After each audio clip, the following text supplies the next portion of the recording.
Šiandieną mes turim iškart 2 aparatus. 2 Lexusai, 3 Lexusai. CT dar yra pas mus. Atvežė mum RX antralą ir vėl įkalbėjo mane paimti kažkokį aparatą, kuris neužsiveda. Aš dar nuo tos CT-škės nelabai amerikietiškos atsigavau, man negaliu jas pamiršti.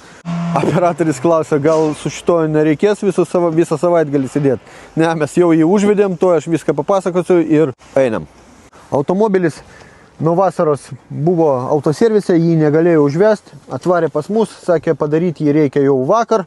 Nuėmėm dangtį, diagnostika nepasijungia išvies. Batarkė yra iškrauta, trūksta 40 voltų. Rėlės necipsi, niekas neužsikūrė. Pastatėm savo pakaitinę bateriją, rėlės pradėjo cipsėti, automobilis nesikūrė. Diagnostika į ryšį neišeina, čia jau viską praardėm. Tai akumas pusiau vandenukė stovi baloj, vandenį išsiurpsim. Pradėjom ieškoti, kodėlgi neužsiveda.